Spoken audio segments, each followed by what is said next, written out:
What is up, though, Lions fans? It's your boy, Motor City Don P, back once again. And you already know when you see me that there's only one, two, or three things that can be true, and all of them are the same thing. However, number one, Motor City Cats are back at it. Number two, we came to give you stats and not none of that static. And number three, we want to make sure that you keep your Lions news pragmatic, and you should want to do that because it's a lot of clickbait going on out here, y'all. It's a lot of people out here claiming to be pragmatic, claiming to be authentic, but they are not. And if you are not, you know who you are. I'm not talking about anybody specifically. I'm just talking. All right, so we got some things that we're gonna get into today. Shout out to any and everyone who have waited around for a bit. I did have a little bit of stuff that I had to do out in the real world, so we had to push the show back an hour. So for those of you that couldn't make it or can't make it, and if you catch it on the replay, I apologize to you. It's 7 p.m. That's what we usually do, but today we just had to start at 8 because we just weren't able to make it back on time. But that is what that is. So yesterday I did a show on LNU, and most of you probably saw it. But if you didn't see it, one of the things that's gonna go viral, I don't know if it's going viral, but it is getting some steam. It's picking up. So I want to give you guys a chance to react to it if you haven't seen it. Basically, I was reacting to an article that was written by, I forget the dude's name, it was XIE from PFF. And basically he was talking about cut candidates from all the teams. Every single team, he named a cut candidate, and he named Levi Onwuzurike the cut candidate for the Detroit Lions.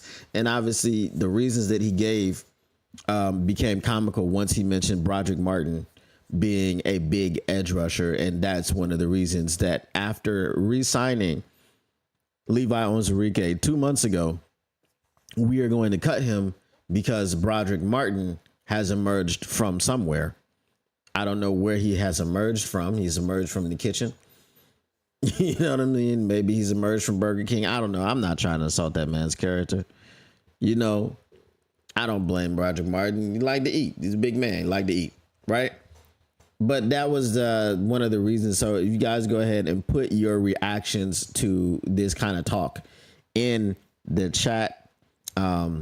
We will go ahead and read them off, and we'll talk about it and everything else.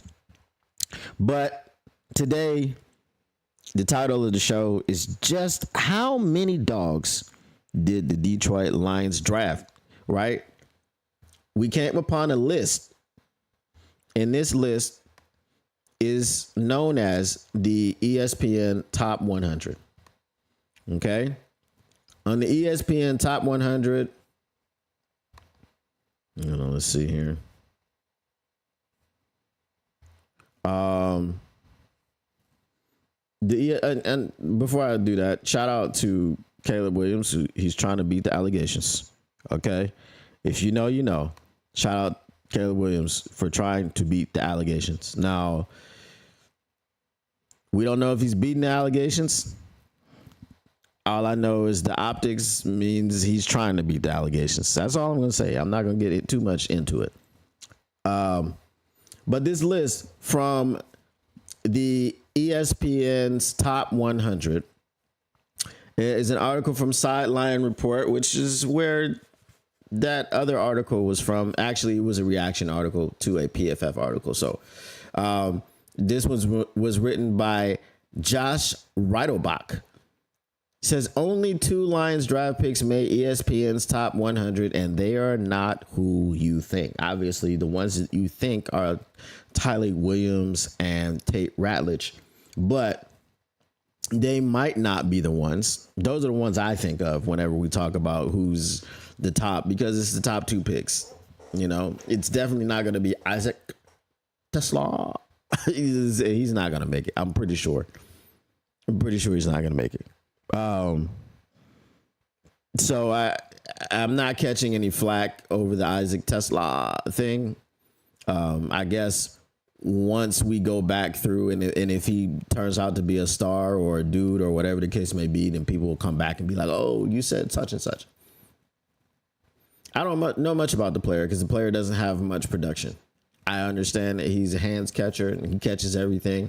I understand he's big, he's fast, he'll block his ass off. I understand all these things.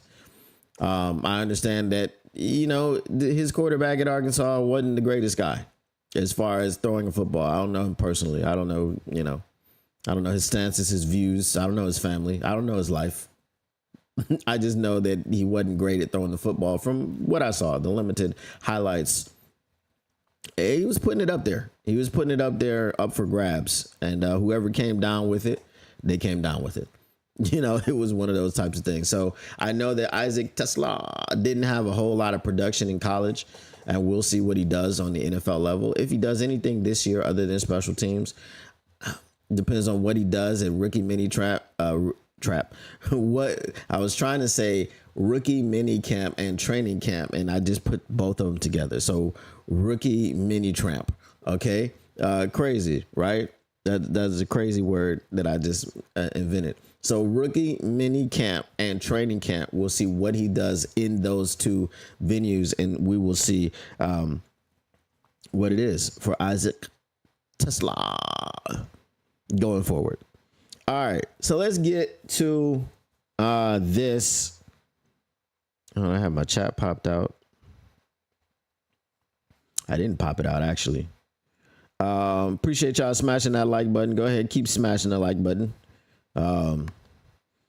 As I say on Wake Up Woodward, make sure you satisfy that like button. You know what I'm saying? Do some things to it. All right. So without further ado, let's go ahead and get into this article. So only 2 Lions draft picks made ESPN's top 100, and they are not who you think. Per usual, the Lions have faced a multitude of backlash for their selections in the 2025 NFL draft. We're going to get into that a little bit later. I might make a video about it, but we're going to talk about it. We're going to touch on it a little bit here. In recent years, ESPN has repeatedly criticized Brad Holmes' picks. In 2023, Mel Kiper actually gave the Lions a B grade for their draft as a whole, but disagreed with multiple picks that ended up being stars. They traded down from number 6 to number 12, but they reached for running back Jahmyr Gibbs there. While I like Gibbs' game, this is too high, said Kiper. I think Kiper was too high at that point. He did. If you understand what I'm saying, put your hands up. All right. Just waiting for you to put your hands up. You can put them up. All right. At number 18, the Lions did what great teams don't do, and that's reach for a need, as in Jack Campbell. This was Mel Kiper saying these things. It wasn't me. Okay. So anyone that came in while I was saying those things, those weren't from me. Those weren't my opinions. I'm reading what Mel Kiper said. Okay. In 2024, Kiper and ESPN gave the Lions another B grade. I mean, this B is better than C, which is what he got this year, right? Okay. At this point, Kiper was starting to understand Brad Holmes more as a GM, but still disagreed with a few of his picks. He did not like the Giovanni Manu pick, who Holmes still believes in as a project for the future. This year, ESPN gave the Lions a C+ grade, the worst given to the Lions in the Brad Holmes era. From ESPN, yes, The Athletic gave him an F. So, only the Bengals and the Falcons received lower grades from Kiper. Holmes continues to take the guys that rank high on his big board, regardless of what Kiper and other mock drafters think. After the draft, ESPN's Matt Miller released his 100 best picks, steals, and fits of the 2025 NFL draft, and only a couple of Lions made that list. Okay, 100 best picks, steals, and fits. That's what we are looking at here. All right, so the 2 Lions barely make ESPN's top 100 picks. Number 58, Tate Ratledge. That's who I thought would make it, right? I thought for sure Tate Ratledge would make it, and it said it's not the ones that you think, but who is it then? Who exactly is it if it ain't Tate Ratledge and Tyleek Williams? So let's continue on.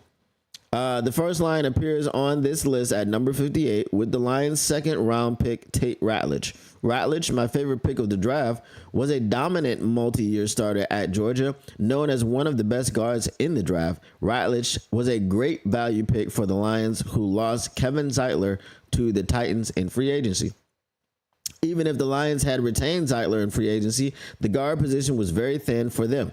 Landing one of the best guards in the draft late in the second round fills a need and achieves the value that the draft evaluators look for, landing him on this list.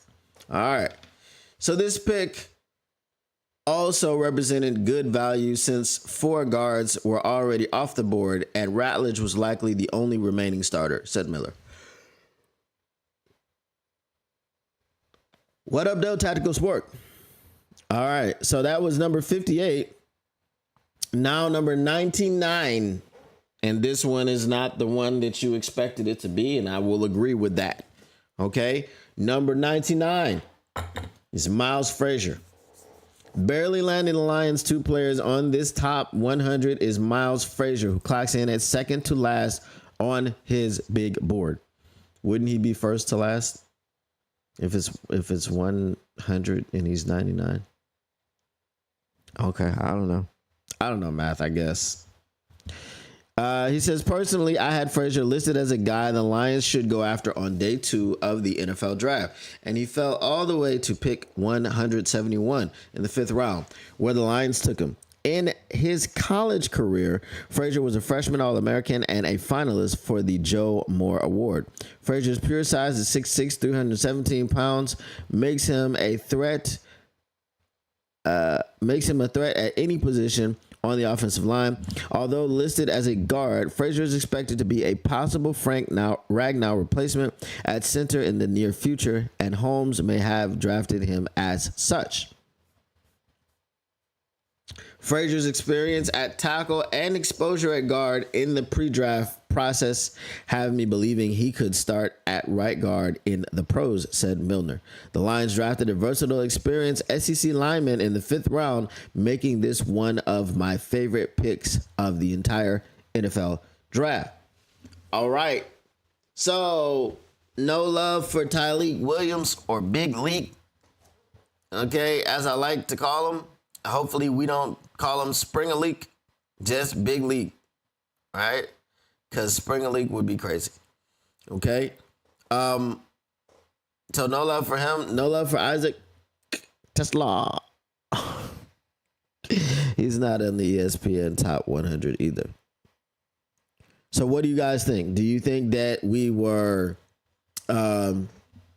mistreated as per usual? Do you think that this is accurate, that only 2 of our guys should have been on this list, and it wasn't also the coffee, right?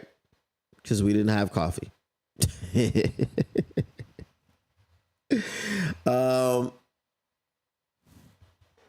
What do y'all think about that? Let me know in the chat.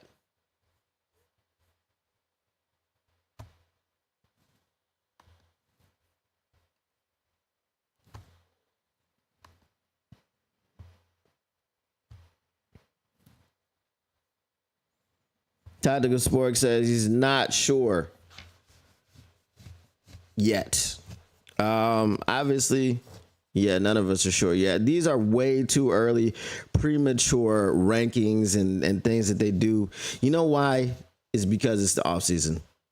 Okay, it's the off season, and we got, what we're talking about is, the content few and far between.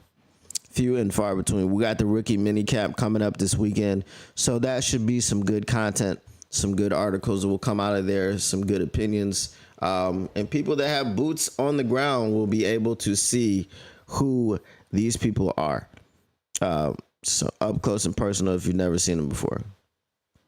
All right. Here's one. I probably should save this for a video. All right, here we go. Here we go. For those of us that are watching Aiden Hutchinson's every move, which is pretty much all of us, for those of us that have seen the videos of him training and think that he looks good, someone comes in and says, not so fast, my friend. Injury analyst shows serious concerns over Aiden Hutchinson's recovery from gruesome injury. He has a long way to go, says this analyst. Okay. All right. Aiden Hutchinson's horrific leg injury in week 6 of the 2024 season ended his campaign early. Videos have recently surfaced of his road to recovery, but one injury analyst has voiced his concerns. Detroit Lions star Aiden Hutchinson suffered a gruesome lower leg injury in 2024 while he was hoping he could work his way back in time for the Super Bowl. That was an almost impossible task. Ooh, excuse me.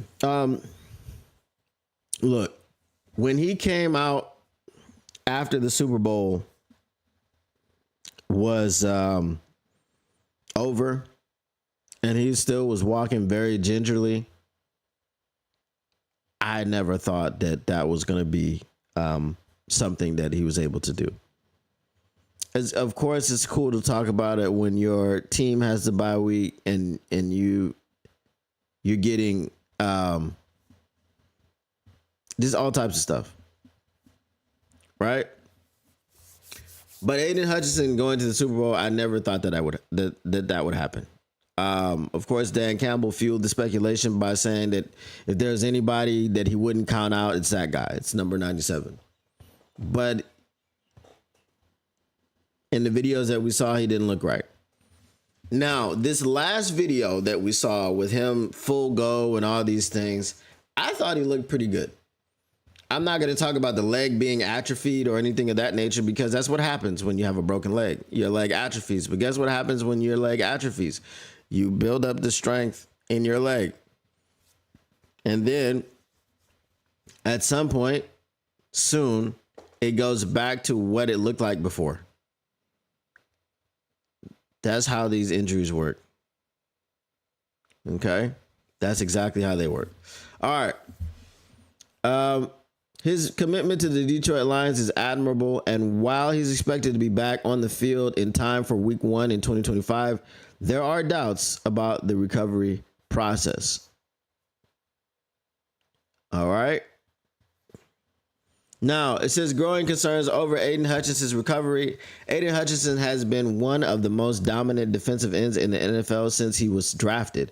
The number 2 overall pick in the 2025 NFL draft, in the 2022 NFL draft, had back-to-back 11 sack seasons in his first 2 years as a pro, and he had an incredible 5 in a single game against the Tampa Bay Buccaneers in early 2025. All right, I think they're embellishing a little bit. I think they're giving him a little bit more because if I remember correctly, and correct me if I'm wrong, because I can be wrong, I have the ability to do that. I thought Aiden Hutchinson had 9.5 sacks his rookie year. Okay, so he had a woman as a female bonnet wearing. Okay, I'm off the rails there. I'm off the rails. Yeah, so I thought he had 9.5 sacks, but I could be wrong.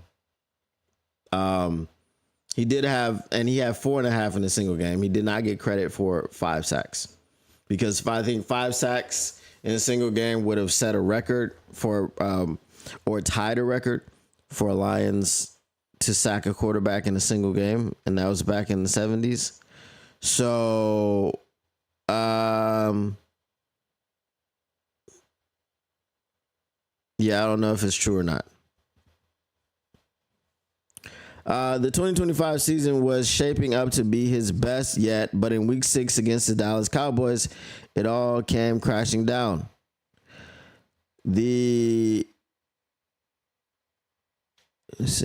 Hutchinson broke the tibia and fibula in his left leg and was promptly carted off the field. His season was over, and the beginning of the 2025 season could be called into question too. All right. So before we continue, with the rest of that, before we continue with the analysis, I, my friends, will take a short break and be right back.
All right, we are back. All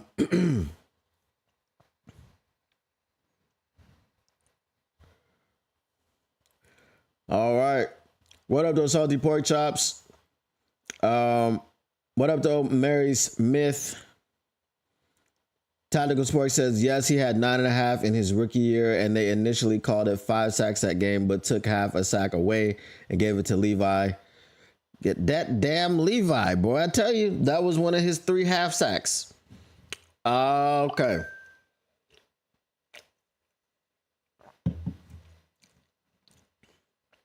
Flying Hawaiian? No, I did not. All right. So here we go. We will continue with the injury analysis. Says Hutchinson broke the tibia and fibula in his left leg and was promptly carted off the field. His season was over, and the beginning of the 2025 season could be called into question too. Now, that's something that we had not heard. Obviously, he was supposed to be back for the Super Bowl, but I did just say that wasn't going to happen. If you thought that that was really going to happen, I've got some beachfront property in Alaska that I'd like to sell you. Hit me up after the show if you want to buy it. All right, there's no denying his work ethic, but a lower leg fracture of that magnitude has significant repercussions and has been known to end NFL careers. Jeff Mueller, who is a respected source for NFL injuries on X. Oh, okay. Okay. He works. He's respected on X. He's respected on X, guys. That means we got to believe him. We got to listen to him. You know, the last guy that was respected on X, before I continue with this, the last guy that was respected on X or YouTube, actually, it was more so YouTube. It was, or it might have been X. I don't remember where I saw it, but I saw the Jameson Williams.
All right. We back. So I was saying the last time I saw an injury expert, the last time I saw an injury expert on X or YouTube, whatever it was, he was like, "Oh, looking at Jameson Williams' knee," and he was like pointing it out. And he's like, "Oh, I wouldn't touch him with a 10-foot pole. You see this? You know, you see the flexion of the knee. You see, you see how when he steps, it snaps out of place or whatever the case may be. Yeah, he'll never be the same again." We know how that wound up, right? We know how that turned out. So let me get back to this, because obviously it closed down when the other thing happened. But all I'm saying is, if this guy had been not disrespected on X, right? If he had been expected or respected on, I don't know, the real life, then I might take this without a grain of salt.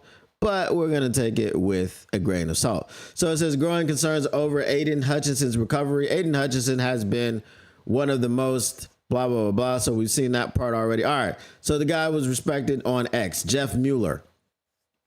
He has some concerns about the Lions defensive end's recovery. It says 6+ months out from injury and surgery for Aiden Hutchinson. Makes me wonder if he had nerve damage along with the tib fib fracture.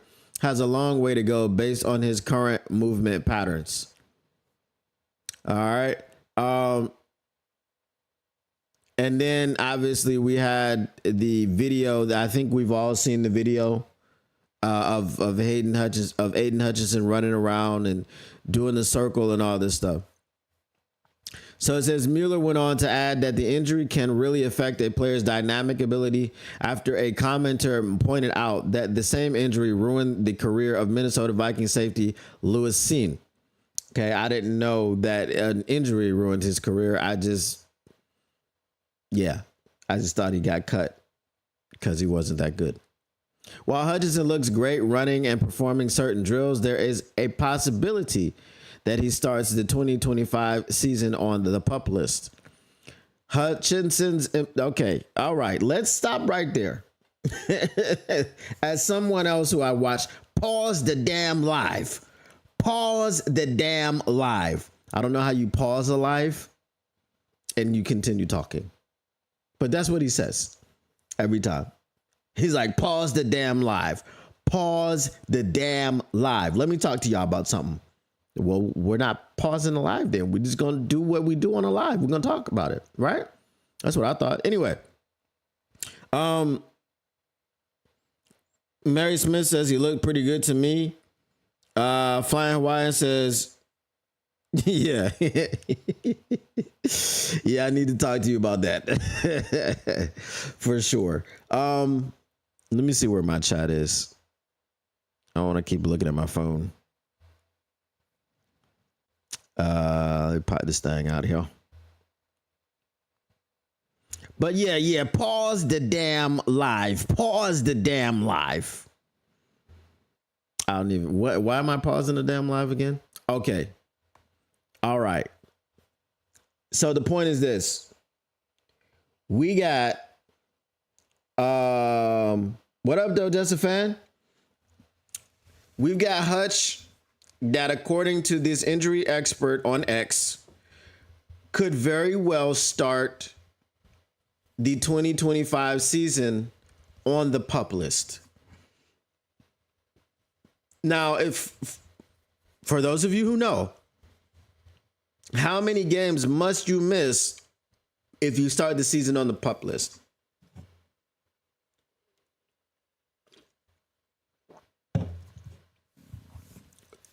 Is it 4 to 6?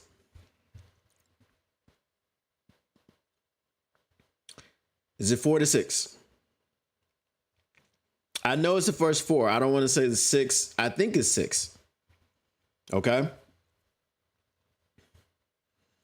4 games minimum tactical sport, right? Okay. So 4 games minimum.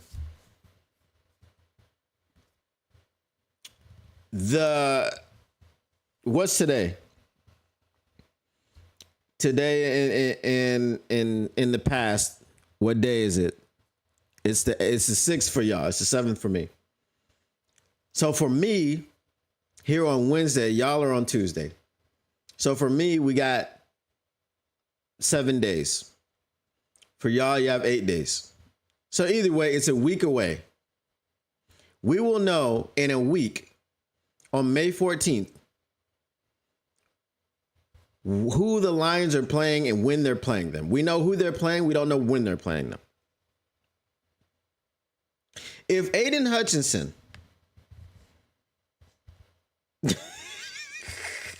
he says Hutch is white. White men can't jump or dance. Dancing is not true. Also, see Matt McGloin. Okay? See Matt McGloin. If Aiden Hutchinson starts the season on the PUP and Marcus Davenport starts the season on the PUP. Now, I have no reason to believe that Marcus Davenport is starting the season on the PUP other than the fact that he's Marcus Davenport. That's all I'm saying. I don't have any sources that say Marcus Davenport is starting on the PUP. It's just the fact that he's Marcus Davenport. Right? Tactical Sports says all Hutch has to do is gain muscle back and learn to trust his leg again. If he has no nerve damage, then yes, you are absolutely 100% correct. A lot of this, what did John Madden say? He said 90% of the game is half mental. I don't know what that meant, but it's always stuck with me because I'm like, okay, well, So what is the other 10% of the game? Like, at what point do we account for 100% of the game? 90% of the game is half mental. So that means 45% of the game is mental. So does that mean that the other 55% is physical, or couldn't you have just said 55% of the game is physical, 45% is mental? I don't know. But anyway, 90% of the game is half mental. So if he has no nerve damage, then I don't think that he's gonna start on the PUP. He has said that he's good to go. He's done with his rehab. And so now we're not watching rehab videos. We're watching training videos from Hutch. Okay. But if Hutch were to start the season on the PUP list and Marcus Davenport were to start the season on the PUP list, like I said, don't have any reason to believe that he will, other than the fact that he's Marcus Davenport.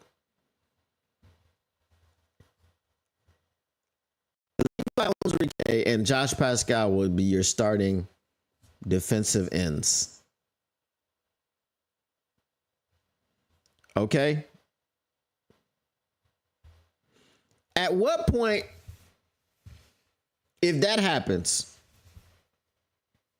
at what point do we collectively jump on top of Brad Holmes' head? Pause. Because if I see Hutch start on the physically unable to perform list, and I see Marcus Davenport on the physically unable to perform list, and you trot out Levi Onwuzurike and Josh Pascal, and you have to play Lamar Jackson in the first 4 weeks,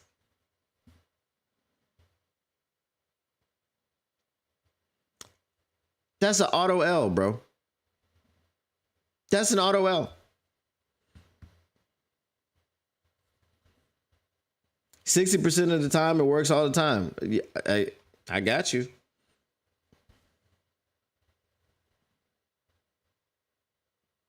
It's meant Al to confuse you. Bro, are y'all picking up what I'm putting down here? Now, again, as I said, the last time I saw a respected ex-injury analyst, he was talking about how Jameson Williams would never be the same and he wouldn't touch him with a 10-foot pole and he's just ripe for re-injury right out of the gate. He was very wrong. He was very stupid. And I think he was a Vikings fan, to be quite honest with you.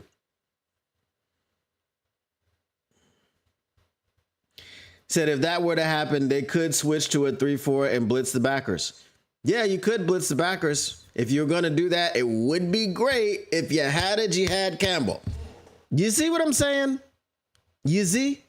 You see what I'm saying? I didn't even intend to get on the pass rush today. I didn't. But we'll finish this article. You know, we're done with pausing the damn live. Pause the damn live. Okay, we're back. We're playing live now. We're back live. We weren't live when we paused, I guess. We were just live in theory, but now we're really live because it's unpaused. I've unpaused it. Okay. So Hutchinson's impending contract negotiations could be a factor. The Lions picked up Aiden Hutchinson's 5th-year option for the 2026 season, but will still need to negotiate a long-term extension to lock him down for the future.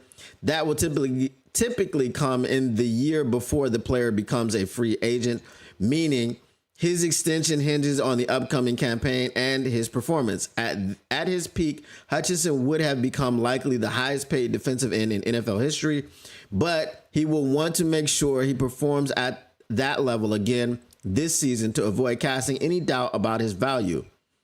It's a crucial year for Aiden Hutchinson, and there's no denying he's putting in the work to get back to his physical peak. We'll now have to wait and see if he's ready in time for week 1 in 2025. So here's something that I just want to understand. It says that will typically come in the year before the player becomes a free agent, meaning his extension hinges on the upcoming campaign and his performance. At his peak, Hutchinson would have become likely the highest paid defensive end in NFL history, but he will want to make sure he performs at that level again this season to avoid casting any doubt about his value. So I think that is a very unnecessary sentence, which has no meaning. Obviously, everyone wants to perform at their best every year. If you're looking at Hutch personally, if you're looking at, like, I don't know what motivates other people. I don't know what the drive is. I don't know how much dog they got him and all this other stuff. If you're looking at people on other teams, because I don't think that's a question on the Detroit Lions. Are you implying somehow that Hutch could now start on the PUP list just so he can make sure that every game that he's in this season, he's performing to the highest level so that he can get a better contract? Because if that's what you're implying, you're very wrong. You don't know Hutch. You don't know Hutch at all. So again, this article was written by NFL Analysis Network by Alex Buck. So again, it's a national thing. It is not a Detroit Lions. It's not a Detroit thing. And when you have the national stuff, that's when they always get it wrong. Okay? Which is why I'm just going to be honest with you. I know it's cold. I know it's callous, but I'll never be on this show anyway. This is why the whole Shannon Sharp thing, I'm not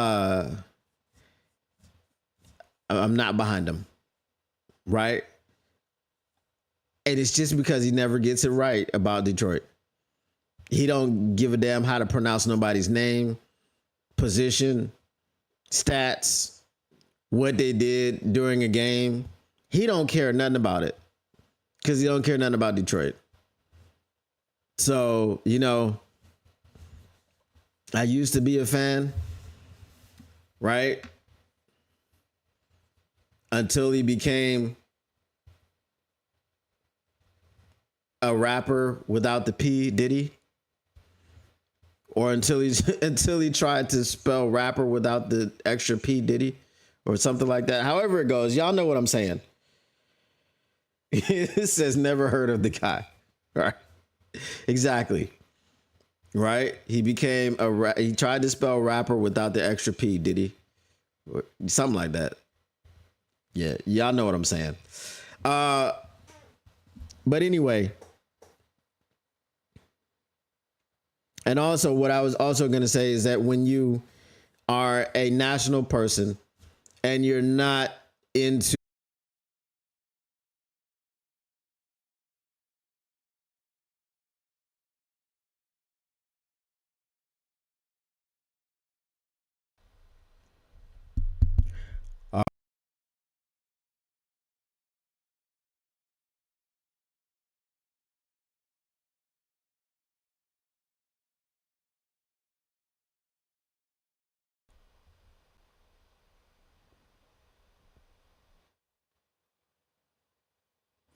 all right, Mary Smith, we'll see you later. Mary Smith, we'll see you later. This ain't great. All right.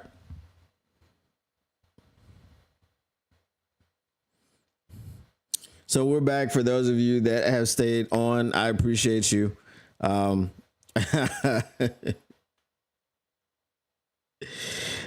Nah, I was tapping it to make sure that it was connected. So, are you talking about what you heard? Yeah, that was me. Just I have my stream on just to see if it was back. Usually I'll have it running on the computer, but right now I'm just trying to have minimal things on it at once. I don't even remember what I was talking about. What was I talking about? Oh, yeah. I was going to say, when you have national writers talking about stuff. Even the people that are supposed to be on top of things like PFF, and you start talking about Broderick Martin being a big edge rusher, and he's the reason, one of the reasons that Levi Onwuzurike is going to get cut. This is why in Detroit we don't respect the national media, because it's just the Detroit versus everybody thing where they can't get anything right, and they don't think that it's necessary to get anything right when it comes to Detroit. You know what I mean? It's like it's just like when you have a person come to your job and for whatever reason, they're not going to last more than a month. You don't bother learning their name. You don't bother learning anything about them or getting to know them because you know that they're not going to be there next month. And this is how the national media often treats Detroit. And if even when Detroit is good, right? All the Detroit sports teams have had a fantastic year this year. The Tigers, I don't watch baseball. I don't like baseball, but obviously the Tigers are my team because I'm from Detroit, right? So the Tigers have had a fantastic year. They're the best. They're the best team in the American League. Shout out the Woodward Heavyweights. I would not know anything about the Detroit Tigers unless I watched them. What league they're in, the American League, the National League, I wouldn't have known any of that. I would have just assumed that they were in the National League just like they are in the NFL. Right? Just like somehow the Detroit Red Wings are in the Western Conference. Are they still in the Western Conference, or did they get put? I don't understand that one. I never understood that one. I used to watch the Red Wings all the time. The only team that actually isn't good and didn't have a good year this season was the Detroit Red Wings. But somehow, with all of the just about all of the major sports teams being good, I would say 3 out of 4. We still don't get the respect nationally, just the respect to just say things correctly, right? It doesn't take that much. Like if it's your job to know everything about the NFL, don't give me people out of position, right? If you work for PFF and it's your job, you're the one that's supposed to have the roster updates and do everything about the roster and let everybody know, okay, who's a cut candidate? Well, how am I supposed to listen to you telling me who a cut candidate is and you don't know the roster? You don't know all the positions.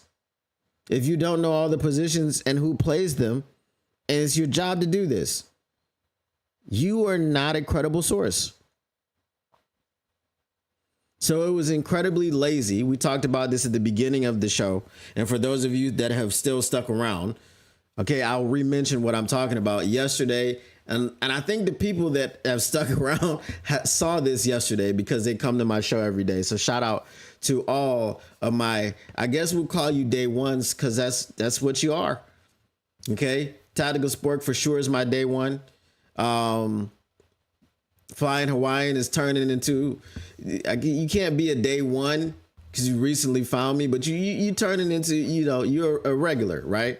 So the regulars have already heard about Levi Onwuzurike being a cut candidate. And as an edge rusher, Levi Onwuzurike is not great. But Levi Onwuzurike is not just an edge rusher. He is a defensive tackle who can play edge. He's an interior rusher. Right? But to mention him as a cut candidate when they just re-signed him 2 months ago, this also, like, no matter what your reasoning was, because they didn't get this massive influx of talent on the defensive line. They just got Tyleik Williams. And they also got Ahmed Hassanin in the 6th round. And shout out, so here's what happened. I'm gonna tell you guys this story, and it might have an effect on a show coming soon. So basically, I did this video yesterday. I'm talking about something else. I did a video yesterday about a training camp battle between Josh Pascal and Ahmed Hassanin. If you haven't watched it, go check it out after the show. So in this video, I said, and this is my stance. It's always been my stance, and it always will be my stance until the majority, I'm proven wrong the majority of the time. And I don't think I'll be proven wrong the majority of the time. I don't think that's possible. My stance has been, if you're in the 5th, 6th, 7th round, I'm not going to drink the Kool-Aid. I'm not going to be on the hype train. I'm not going to throw a party for you if you were drafted that late. I understand that that draft homes, as I call them, okay, has given us, he's turned our expectations around, right? Not only has he changed the culture within, and it hasn't just been him, right? But he's been a big part of changing the culture. And not only has he changed the culture in the Lions room, and the Lions, head office and everywhere within the organization, he's changed the culture of the fans, because 5th, 6th, 7th rounders are not people who make football teams. And when they make football teams, they play on special teams. They don't have any impact on the team as in offense and defense. Usually, right? The greatest quarterback of all time was drafted in the 6th round. He's an outlier, right? There were a lot of people that are drafted on day 3 that have impacts on teams, but those are called outliers, because 90% of people drafted on day 3 are 20% of the team. I tried. Okay. I'm pretty sure it fell flat. I wasn't prepared. I wasn't ready. Okay. I wasn't ready for that one. So what happened when I made this video was that Ahmed Hassanin's father, someone claiming to be Ahmed Hassanin's father, hit me up on the video. He left a comment and he said, "Training, you guys are going to see when training camp comes." Okay. Now I got confirmation this morning, or morning for me. I was watching the heavies and Ahmed's brother came in the chat. So Easy was like, "What's up?" He said, "What's up?" And I saw him and I was like, "Look, somebody claiming to be your father hit me up on my video." And he said this. So he goes, "Yes, that was my father. He sent us a screenshot of his comment on your video." So then I was like, okay. I couldn't confirm. So I said, you never can tell. So I said, I told him that if he really is your father, then he's welcome to come on the show. Then after that, I had to go. So I don't know what he said to me. I have to go back and rewatch the show and see if I can pinpoint it in the chat replay to see what was said. But I'm probably going to attempt to have both of them on the show, maybe not at the same time. So we'll have 2 shows, one with Ahmed Hassanin's father, interview with him, and the other one with Ahmed Hassanin's brother, will interview with him. So we will see what happens, but I think that they would be open to coming on the show. I don't know about the father. I know the brother would, because he's already been on the heavies, and I think he might have been on Crunch Time. I'm not sure, but I did see him on the heavies. So that's how I know that he is his brother. So we'll see what happens. Let me get to your comments that I have to look at on my phone because I'm afraid to open them on my computer now.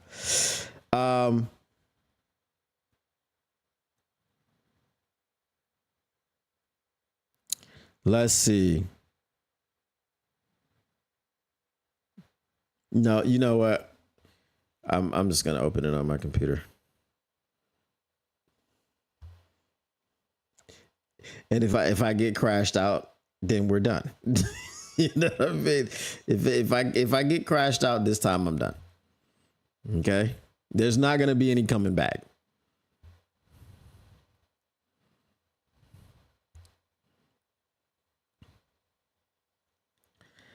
All right, let's see. Let's pop out this chat.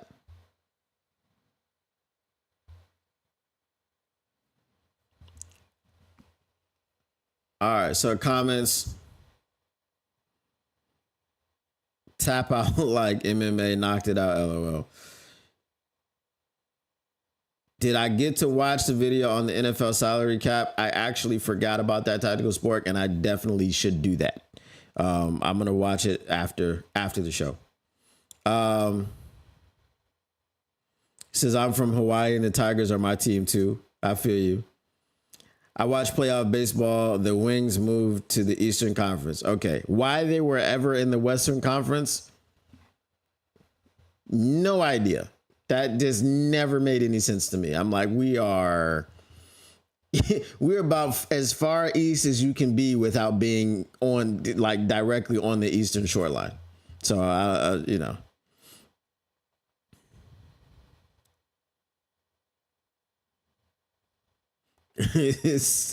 You don't know anything about hockey and the Red Wings are your team. Basketball, it's the Suns all day. Sorry, Pistons.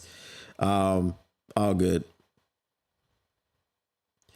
He said he'd have another son, Corey, stand in for him because he didn't get the visa.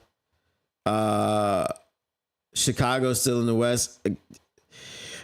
I guess because we're in the Midwest and maybe they never saw hockey going. But no, you had the LA Kings for the longest. I mean, that's where Wayne Gretzky was at. So I don't know. I just do not know. So, okay, Flying Hawaiian. He said, you're saying that the father said that Corey would come on the show because he didn't get the visa? Is that what you're saying? Because he doesn't need a visa to come on my show. But, you know, he is from Egypt. So, you know, shout out to him.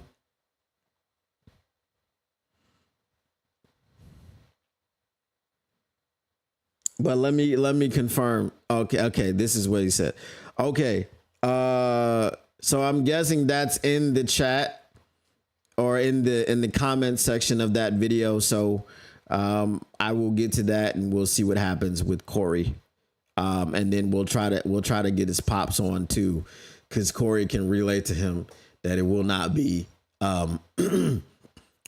face to face.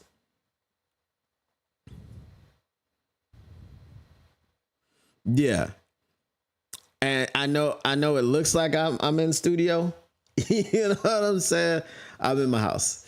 But you know, when you got it, you got it. You know, when you can make it look like you got a studio, you make it look like you got a studio. But as you can see by my computer crashing twice today and once yesterday, just 3 times in 2 days, I don't have a studio. I don't have a studio.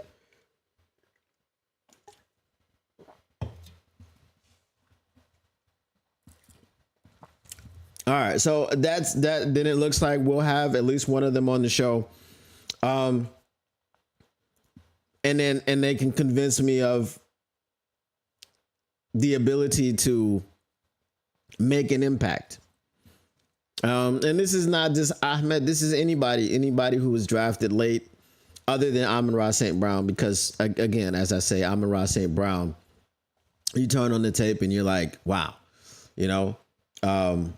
We'll see what happens. The thing that I worry about with Ahmed is just the lack of experience. And you've got people that have played football for their entire lives. Most of us start very young.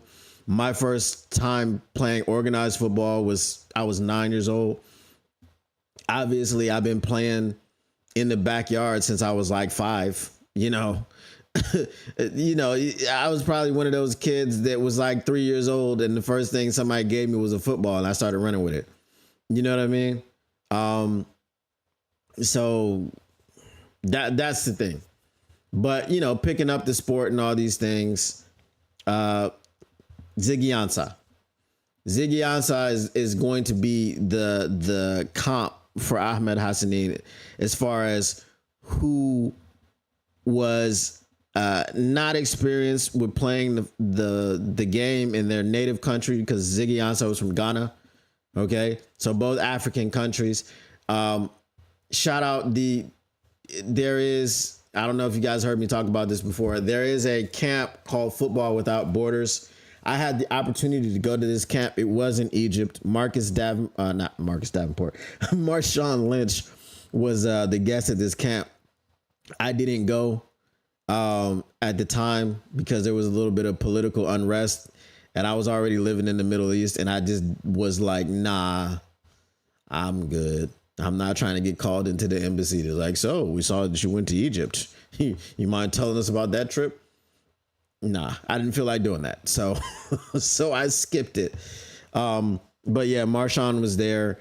I think they do this probably yearly in African countries and things of this nature. So the game, we know the game is growing. The exposure is growing, and they're trying to do everything that they can to grow it. So we're going to see more people. I think I've told you guys before, they opened up an NFL academy here in Australia. It's in the Gold Coast.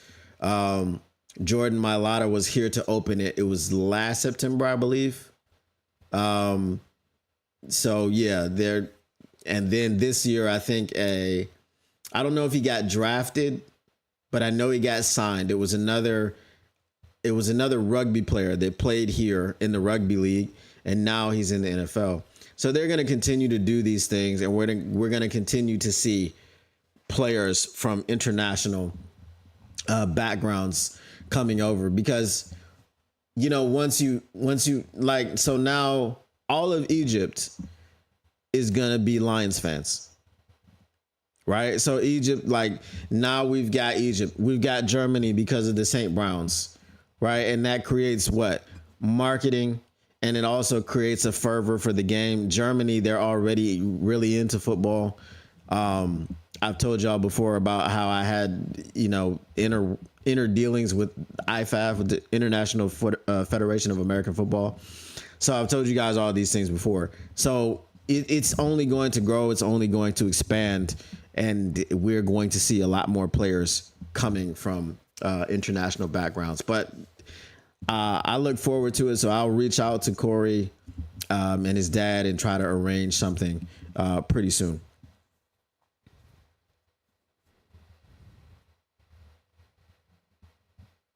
Got to get your daughter out to Australia. One of her gymnastics friends lives there.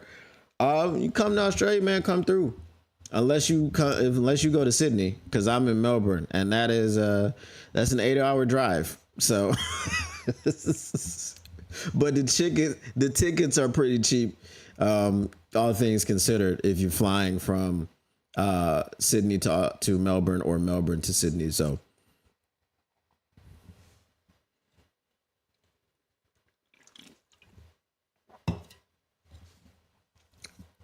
But to be clear, I'm not like poo-pooing anybody that's drafted in the later rounds.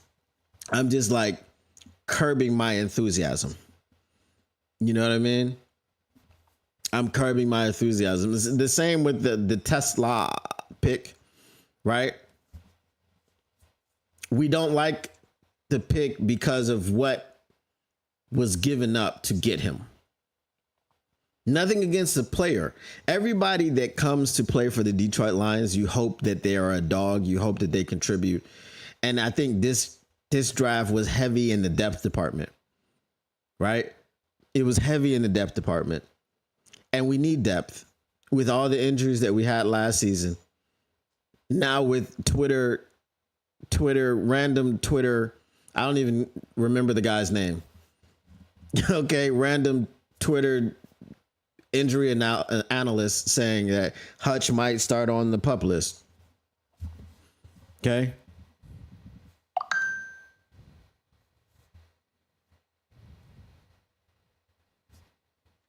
Not sure where in Australia. Her dad was in the Australian Army and was stationed here in Texas for a few years. So do y'all get like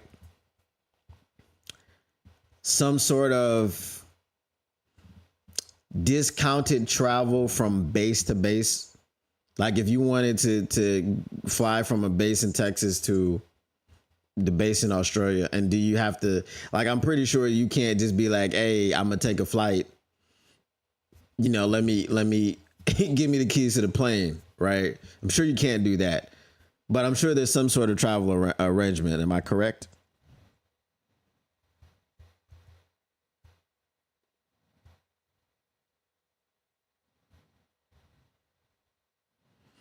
Oh, flying Hawaii, because you thought I was in Detroit? Nah. Yes, you can, but it's pretty hard to schedule. Okay. Free if you're active or full 20 years retired. Okay. That's what's up. That's what's up. I mean, I was briefly in the Qatari military. You know what I'm saying? Yeah, I mean, just I can just go to another country and be in their military. This is a light flex, nothing major. You know what I'm saying? You know, I can't divulge my secrets of how to get into other militaries. If I told you, then some people would have to come see you. You know what I'm saying?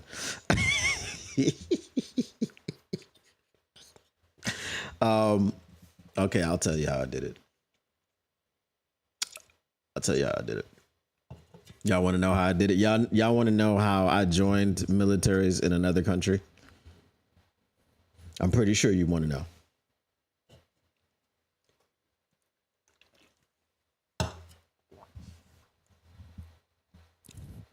No schedule though. You just find a flight headed there with empty seats. That's what's up. I mean, I might need to.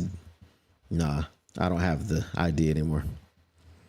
All right, so basically, I taught English in the Qatari military. So in order to be on the grounds of the language school, you had to be in the military. So I had a military ID. And that was it. I was part of the Qatari military. It's as simple as that, You just you do that, And if you're joining the Qatari military, you're not going to be fighting anything anyway. So there was never going to be all right, we all hands on deck. Everybody who's nah, I'm not active duty. I'm a civilian. I am a civilian. I just have an ID. Don't try to get me to do any combat. Ain't doing it. You know what I'm talking about?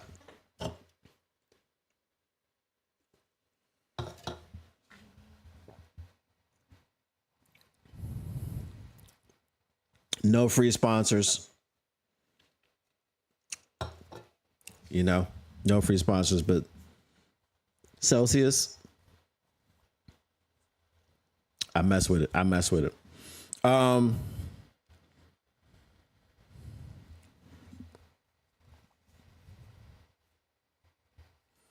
When I was stationed in Japan, I had to travel back to Detroit, and I met a lady that was teaching English to Japanese students.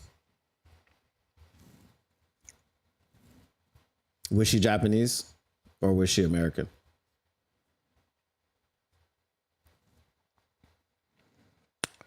Because if she was Japanese, bro, I can't say what I might get in a little bit of trouble. I'm telling you what I'm saying. I might get in a little bit of trouble saying what I was going to say. You know what I'm talking about?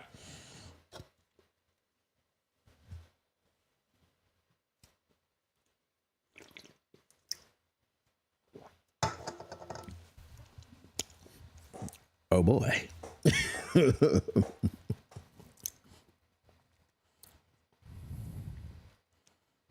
But that's cool though. That's cool that you can just hop on a flight.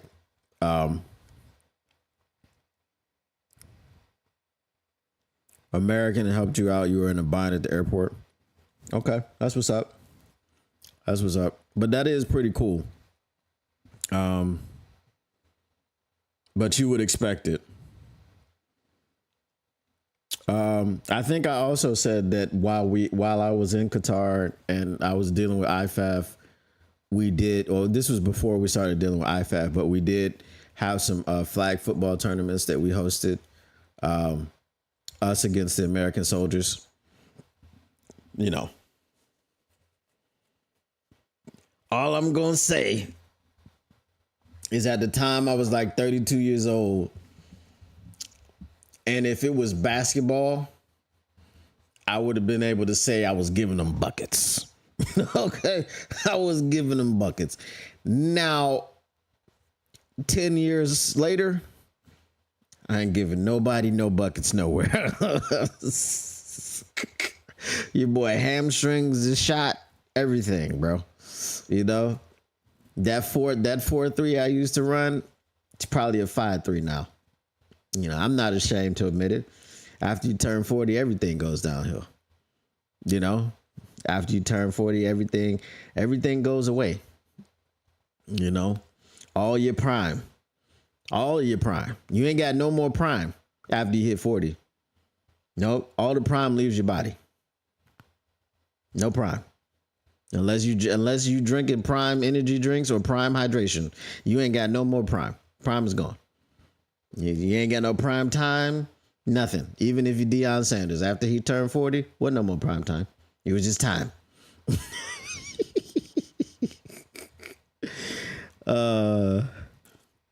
When I was in Iraq, I went home on leave. It took me a day and a half one way, so they gave me an extra week. Okay. That's what's up. Yeah, tell me about it. It actually started in my late 30s. Yeah, you know, the tipping point for me was COVID. So I'll tell y'all a story. I had when did this happen? I was probably 30. So I started working out when I was 15 because that's when, you know, I started playing football in high school, right?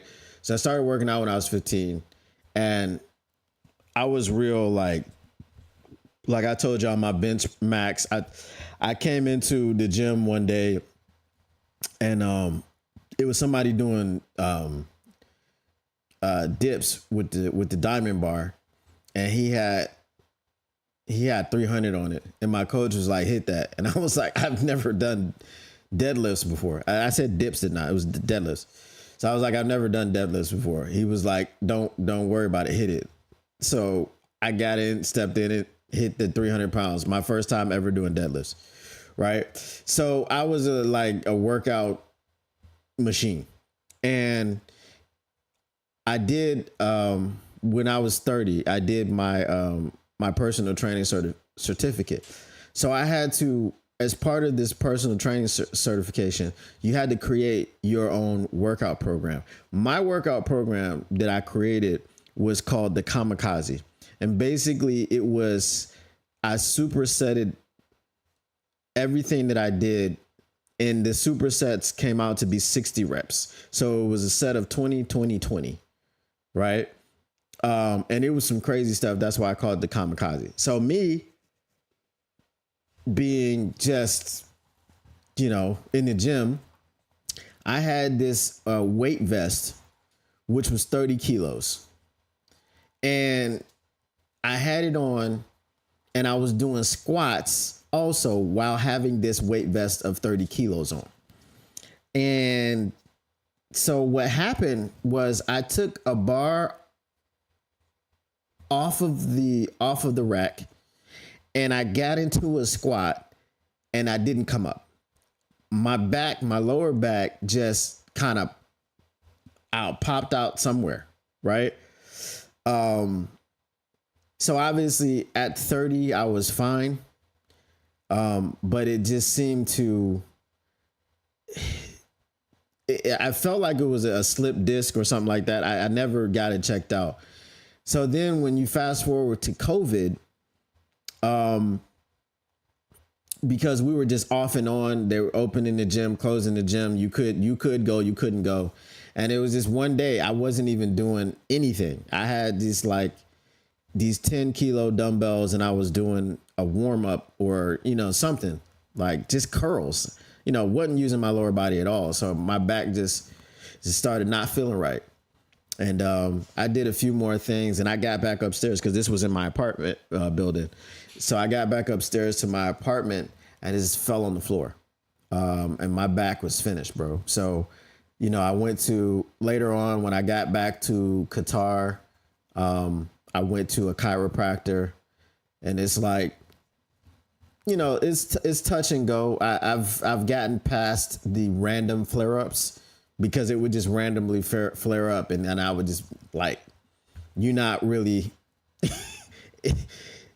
walking is difficult, you know what I mean? So thankfully I'm past that part, but it's just like I said, once I got towards 40, that thing just kind of took over, and it wasn't great. So Flying Hawaiian says, I went to Iraq at 45. I told all the young guys I used to be high speed, low drag, but now it's the other way around. Yes, high drag, low speed, for sure. When I was in high school, I had 3% body fat. And you can tell by the cheeks now that that's no longer the case. Yeah, COVID did me in too. I was selected for E7 and other COVID. And after COVID, I didn't have it in me anymore. Turned down E7 to retire. What is E7? That I don't know.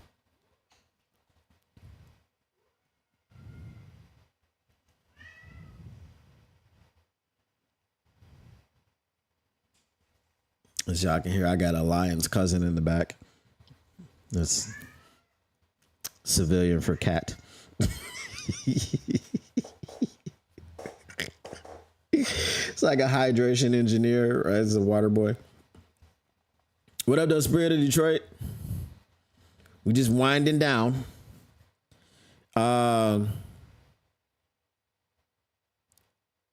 Sergeant first class. Okay. So it's the name of the rank, E7.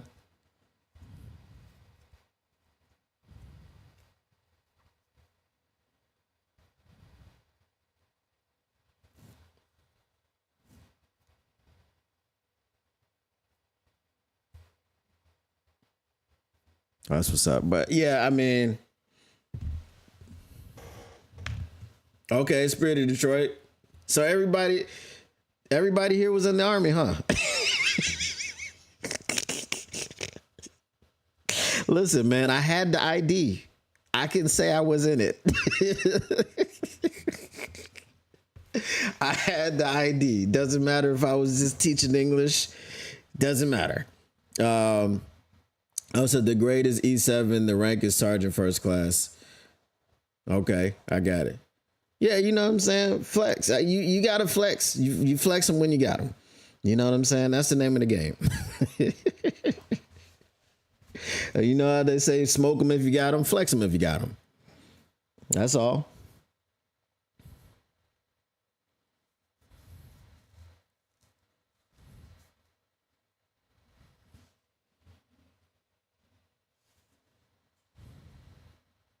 Marines first in Army. All right.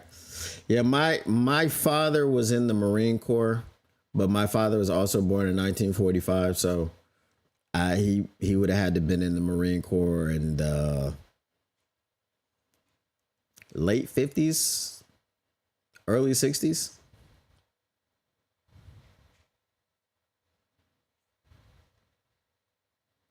Other services have E7 but call rank different names. Okay. All right. I'm learning. See, y'all teaching me stuff. Y'all teaching me stuff. But that's going to do it for me today, you guys. I appreciate you hanging with me through the technical difficulties. Flying Hawaiian, I did send you a message. I don't know how you're going to react to the message, but I sent it to you.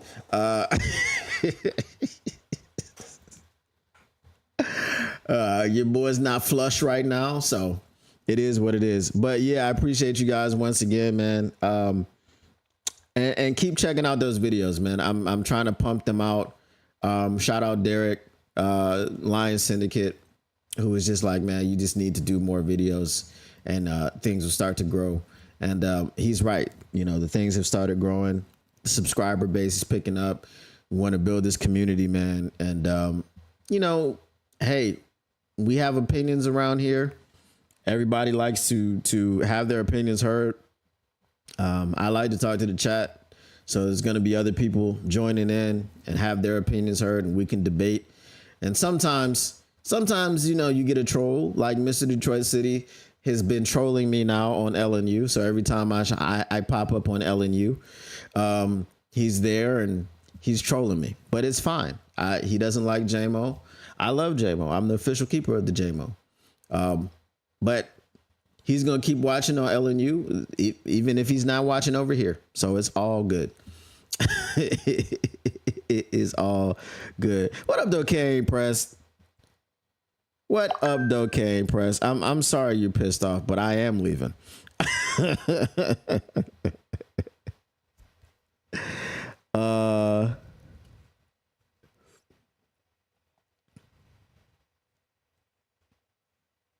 Okay. All right, Flying Hawaiian. I'm gonna jump on there right now. All right, y'all. So the Motor City Cats are back at it. We came to give you stats, not static. Whatever you do, make sure you keep your Lions news pragmatic, and make sure you make sure you get your hardware intact.